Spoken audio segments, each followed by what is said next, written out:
안녕하세요. 한의사 이경입니다.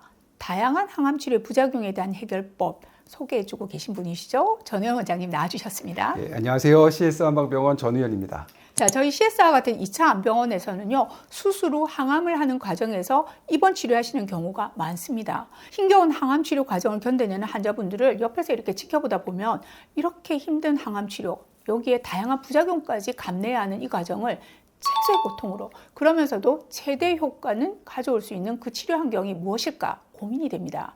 분명 영향을 주는 요소들이 있을 텐데요. 예, 맞습니다. 있습니다. 그런 좋은 환경을 만들기 위해서 그리고 부작용을 막기 위해서 아주 다양한 검사들을 시행을 하죠. 대표적인 것이 항암 치료를 받기 전에 하는 CBC 같은 혈액 검사고요. 이를 통해서 백혈구, WBC, 특히 ANC라고 하는 절대 호중구 수치를 체크를 합니다. 네. 또 뇌 약성 종양에 주로 사용되는 테모달 같은 그런 항암제 사용할 때는요, 혈소판 수치도 체크를 하더라고요.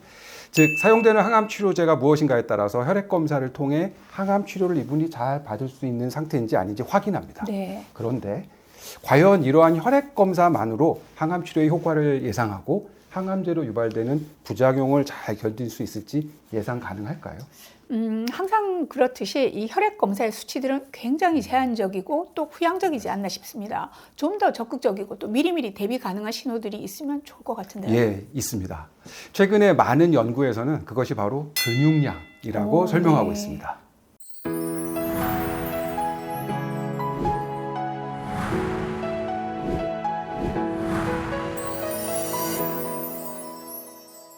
2020년에 발표된 항암 치료를 받은 진행성 위암 환자 111명을 대상으로 한 우리나라 연구를 살펴보면요. 항암 치료 후에 골격근 지수, 그러니까 스켈레탈 머슬 인덱스 SMI인데요.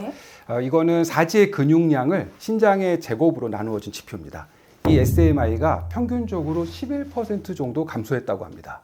결과적으로는 그 전체적으로 111명의 평균 연령이 65세였는데요. 이 평균 연령 65세인 111명의 연구 대상 환자군들 중에 근감소증이 발생한 비율이 46.8%로 거의 절반에 가까웠습니다. 잠시만요. 자, 일반적으로 65세 이상의 근감소증 비율이 10% 전후인 것을 고려해 볼 때 이 비슷한 연령대의 절반 가까운 비율이라면 항암 치료로 인한 근육량 감소를 아주 뚜렷이 말해주고 있는 결과 같습니다. 자, 항암 치료 시 식사도 제대로 못하는 경우가 많고요. 또 영양에 문제가 생기기 쉬우니까 근감소가 유발된다는 것은 이해가 가긴 합니다. 그렇다고 쳐도 너무 격차가 큰데요. 예, 맞습니다. 더군다나 어쩌면 이 연구에서 가장 중요한 결과는 이제부터 제가 설명드릴 건데요. 골격근 지수, 즉 SMI가 감소한 환자군의 평균 생존율이 SMI가 유지된 환자군에 비해서 짧은 것으로 나타났고요. 그 차이 거의 2배 정도라고 하더군요. 따라서 연구진은 항암 치료를 받는 환자들에게 있어서 근감소는 향후의 항암 치료의 효과를 판단할 때 좋지 않은 예우인자라고 지적했습니다. 그럼 이 연구의 결론을 한마디로 표현하자면 항암 치료 시 근육량을 유지하는 것이 이후 생존율에 중요한 의미가 있다는 거잖아요. 예, 맞습니다. 자, 그 기전이 왜 그런지도 설명해 주시죠. 예. 항암 치료할 때 항암 치료 시에 항암제의 분포와 대사는 그 지방 조직을 제외한 제지방 조직, 즉 근육을 포함한 그 제지방 조직에서 주로 일어나기 때문인데요. 즉 근육이 항암제 대사의 주요 대사 조직이고 근육량이 많아야 항암제가 올바른 효과를 발휘할 수 있다는 겁니다. 이거는 2018년 미국에서 발표된 논문을 통해서도 확인할 수 있는데요. 췌장암으로 인해서 많이 하는 펄피녹스와 젬시타빈 요거로 선행 항암을 진행한 환자들을 대상으로 한 연구가 있어요. 그 연구를 살펴보면 대상 환자들을 선행 항암 치료 전후 근감소증이 있느냐 없느냐에 따라서 총 4개의 군으로 나누어 분석했습니다.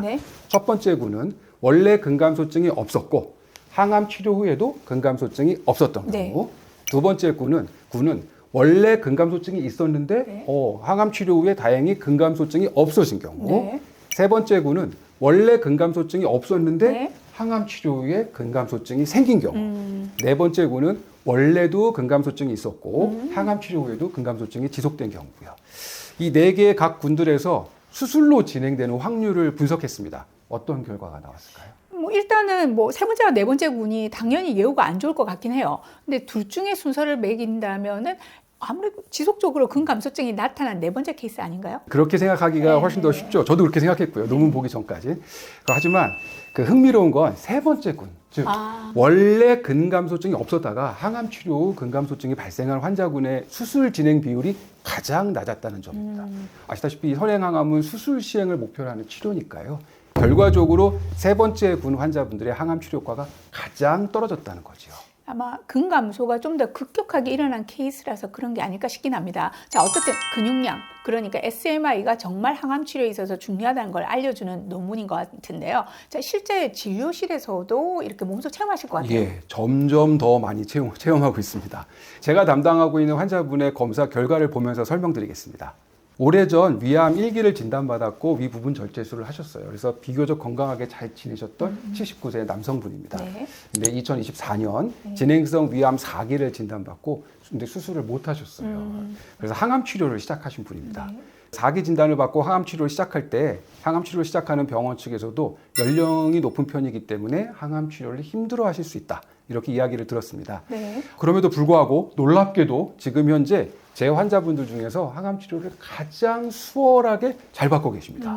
항암 후 급성기 부작용인 CIMV도 거의 없고요. 아직까지 만성기 부작용인 CIPN, 그 말초신경병증의 경향도 나타나지 않고 있습니다. 이분의 항암 치료 초기 체수분 검사 결과를 보면 체중이 67.7kg, SMI가 7.8이었어요. 네. 여러 번 항암 치료를 진행한 후인 2024년 10월에 체수분 검사를 보니까 체중은 71.3kg, SMI는 8.3이었습니다. 야, 항암 치료에도 불구하고 체중이 줄지 않고, 그러니까 오히려 늘었네요. 예. 자, 무엇보다 단순 체중만이 아니라 근육량, 그러니까 SMI가 늘었다는 게 중요한 것 같은데요. 항암 진행 중에 이런 결과 좀 드물지 않나요? 예, 맞습니다. 대부분은 반대의 결과를 보입니다. 네. 그래서 저는 이 환자분의 수월한 항암 치료 과정의 주요한 키포인트가 오늘의 주제, 바로 근육 관리에 있다고 생각합니다. 고령이시다 보니까 치료 초기부터 근감소 위험성을 계속 제가 환자분께 설명을 드렸고요. 환자분 역시 정말로 열심히 근감소 예방 치료를 잘 따라와 주셨습니다. 저희 CS에서는 근육량의 유지를 위해서 좋은 식단, 그리고 침뜸, 부항, 약침, 한약 등을 통해서 식욕도 유지하고 소화기능 강화를 중점적으로 관리하고 있지 않습니까? 네. 아울러 전문화된 운동 시스템으로 근육 관리에도 도움을 드리고 있습니다. 정말 어렵게 그리고 힘들게 받고 있는 항암 치료에서 최대 효과를 높이고자 한다면 근육 관리가 절대적인 과제라는 점 다시 한번 강조드리면서요. 오늘도 소중한 정보 나눠주신 전혜연 원장님 그리고 시청해주신 구독자분들께 감사드립니다. 감사합니다. 감사합니다.